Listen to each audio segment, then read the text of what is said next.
Hallelujah, praise the lord બધાને. અને ફરીને એકવાર પ્રભુનો આભાર માનું છું કે એમણે આપણા સર્વને અહીંયા ફરીથી એકવાર જોડ્યા છે. વિડીયો દ્વારા એકબીજાની સાથે આપણે લોકો જોડાઈએ છીએ રોજ, અને પ્રભુનો આભાર છે કે બહુ આશીર્વાદિત કરે છે આપણી સંગતને. અને આજે તો જે પ્રભુનું વચન આપણી પાસે આવ્યું છે તેના વગર આપણા જીવનમાં કોઈ મતલબ જ નથી.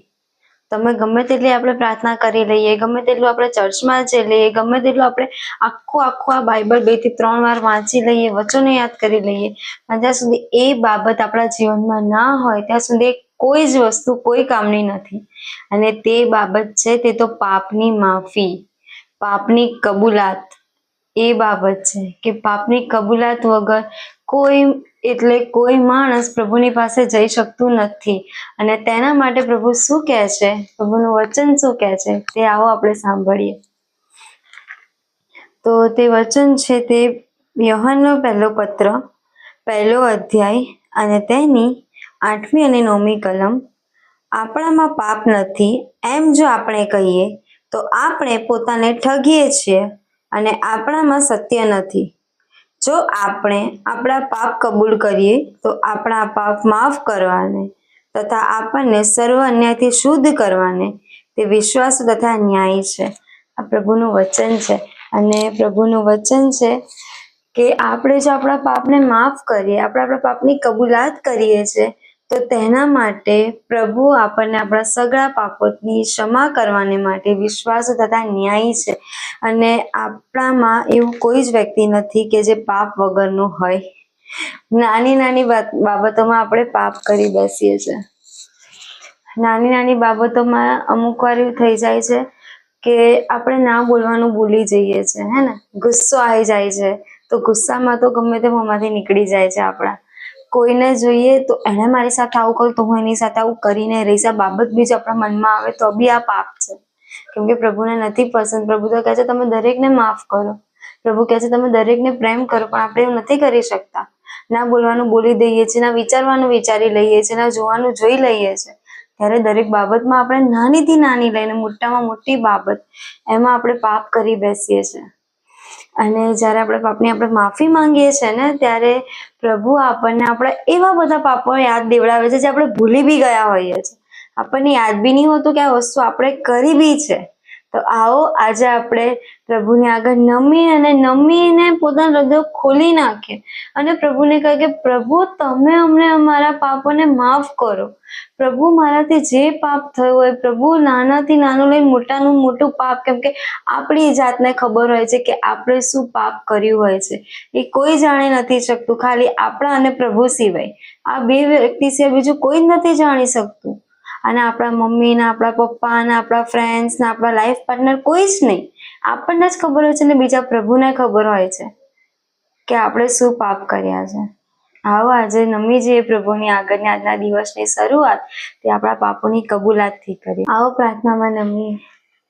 પવિત્ર પવિત્ર પવિત્ર અતિ પવિત્ર મારા જીવતા અને જાગતા સૈન્યના દેવ પ્રભુ બાપ કહીને હાક મારું છું. મારા બાપ આયુષ્ય પિતા, તમારો આભાર માનતા સ્તુતિ કરું છું પ્રભુ કે તમે તમારી દયા અને કૃપામાં બાપ આમ સર્વ અને તમારી કૃપામાં સવારે વહેલા જીવતા જાગતા ઉઠાડે માટે આભાર માનું છું પ્રભુ.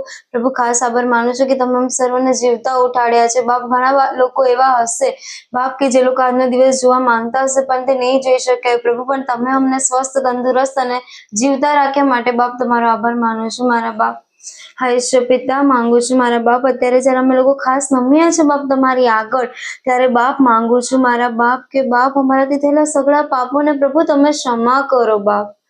આયુષ્ય પિતા અમારાથી થયેલા એક પાપોને તમે ક્ષમા કરો પ્રભુ.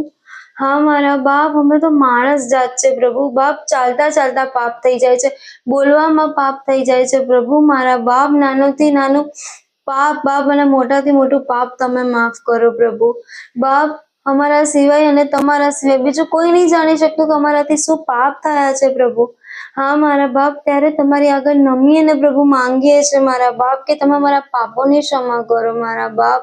કેમ કે તમારું વચન કહે છે યહોવાનનો પહેલો પત્ર 1 અધ્યાય 8 અને 9મી કલમ પ્રભુ એ પ્રમાણે બાપ કે જો અમે મારા પાપની કબૂલાત કરીએ પ્રભુ તો તમે અમને મારા પાપોને માફ કરવા માટે વિશ્વાસ સાથે ન્યાય છો મારા બાપ. અમને તમારા રક્તમાં તમે અમને ધોઈ નાખો પ્રભુ. હા ઈશ્વર પિતા મારા બાપ, તમારા રક્તમાં અમને ધોઈ નાખો અને અમને દોષ વગરના તમે બનાવો પ્રભુ. બાપ અમને પાપ વગરના તમે બનાવો પ્રભુ. બાપ અમને જો અમારા પાપો યાદ ના આવતા હોય તો પવિત્ર આત્મા દ્વારા તમે અમારી સાથે કામ કરો પ્રભુ. તમારું પરાક્રમ વ્યક્ત કરો ને પ્રભુ, નાનામાંથી નાનું પાપ તમે અમને યાદ દેવડાવો પ્રભુ. ને અમારા પાપને અમે કબૂલાત કરીએ તેવો આશીર્વાદ તમે આપો બાપ. હા ઈશ્વર પિતા, અમારા સગળાના પાપોને તમે માફ કરો મારા બાપ. હા મારા બાપ, મારા પ્રભુ, મારા બાપ તમારે આગળ નમી ગયા છે મારા બાપ. કેમ કે જ્યાં સુધી અમારા પાપો અમારી સાથે છે પ્રભુ ત્યાં સુધી અમે તમને નથી મળી શકતા પ્રભુ. હા મારા બાપ, જ્યાં સુધી પાપ અમારી સાથે છે ત્યાં સુધી પ્રભુ અમે તમારી પાસે નથી આવી શકતા પ્રભુ. પણ તેમ છતાં પ્રભુ તમામ સગળાને તમે પ્રેમ કરો છો મારા બાપ. બાપ તમામ સર્વને તમે અમારી સાથે ને પાસે રહો છો પ્રભુ. ત્યારે બાપ માંગુ છું મારા બાપ. બાપ એ પાપોને માફ કરો પ્રભુ. એ પાપોની કબૂલાત અમે કરીએ છીએ બાપ કે જેથી મારા બાપ અમે તમારી પાસે આવી શકીએ પ્રભુ. અમે તમારી જોડે આવી શકીએ કોઈ પણ શરમ વગર મારા બાપ. હા પ્રભુ, અમારા પાપોને ક્ષમા કરો મારા બાપ. હા મારા બાપ, અમારા માટે જે તમે લોહી વેવડાવ્યું છે એ લોહીમાં અમારા પાપને તમે શુદ્ધ કરી નાખો. અમને તમે શુદ્ધ કરી નાખો પ્રભુ. હા બાપ, આગળનો સગળો સમય પ્રભુ તમારા હાથમાં સોંપું છું મારા બાપ. હા ઈશ્વર પિતા, મારા પ્રાર્થના વિનંતી માંગુ છું પ્રભુ ઈસુ ખ્રિસ્ત નાઝરીના નામમાં કે જેમના નામ માટે સઘળું શક્ય છે પ્રભુ. માટે મારા જીવતા ને જાગતા પ્રભુ ઈસુ ખ્રિસ્ત નાઝરીના નામમાં માંગુ છું. તમે સાંભળીને સ્વીકાર કરો બાપ. Amen. Hallelujah. Praise the Lord.